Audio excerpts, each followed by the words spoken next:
منصور احمد صاحب سوال کیجیے گا، مائک انمیوٹ کریں منصور صاحب۔ السلام علیکم حامد صاحب۔ وعلیکم السلام۔ قرآن مجید میں غیر اللہ کو سجدہ کرنے کے واقعات ملتے ہیں جس کو ہماری فقہ میں سجدہ تعظیمی کہا جاتا ہے، جیسے آدم علیہ السلام کو فرشتوں کا سجدہ اور یوسف علیہ السلام کو بھائیوں کا سجدہ۔ تو دعویٰ کیا گیا ہے کہ قرآن میں تو سجدہ تعظیمی کی ممانعت نقل نہیں ہوئی اور یہ ممانعت حدیث ہی میں وارد ہوئی ہے، لہٰذا یہ چیز حجت حدیث کی واضح دلیل ہے۔ آپ اس کو کس بنا پر ممنوع کہتے ہیں؟ نہیں، قرآن مجید میں بھی وارد ہے، اس میں بتا دیا گیا ہے کہ شمس و قمر کے سامنے سجدہ ریز نہ ہوا کرو، اللہ ہی کے سامنے۔ تو اللہ تعالیٰ نے قرآن مجید میں بھی اسی کی تاکید کی ہے، رسالت مآب نے بھی اسی کی تائید میں جو کچھ فرمایا ہے۔ یہ بات سمجھ لیجئے کہ سجدہ اپنی ذات میں شرک نہیں ہے۔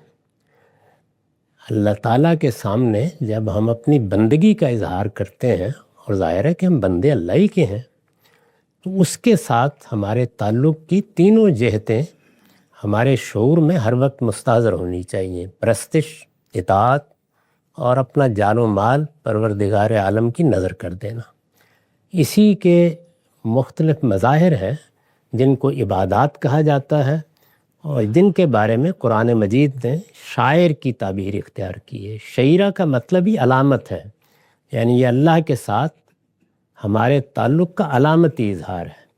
اس میں پرستش کے لیے ہم سجدہ بھی کرتے ہیں، ہم قیام میں ادب کے ساتھ کھڑے ہو جاتے ہیں، ہم دو زانو بیٹھ کر عرض نیاز کرتے ہیں، اور اسی طریقے سے بعض دوسرے مراسم انجام دیتے ہیں۔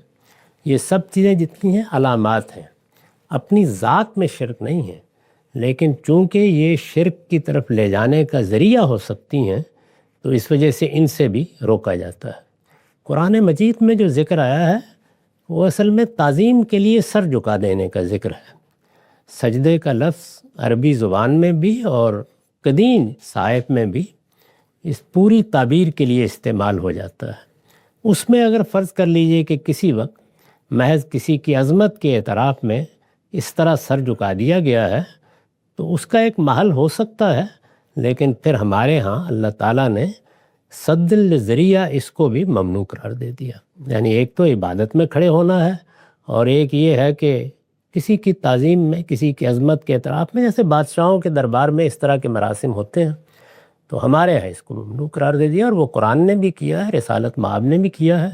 اور اگر فرض کیجئے کہ قرآن میں یہ بات نہ بھی ہوتی، اس صورت میں بھی دین میں جو چیزیں ایک مرتبہ اللہ کے لیے خاص ہو جائیں، ان کو کسی دوسرے سے غیر متعلق کرنے کے لیے صدًا للذریعہ پیغمبر بھی کچھ کہہ سکتے ہیں، فقہا بھی کہہ سکتے ہیں۔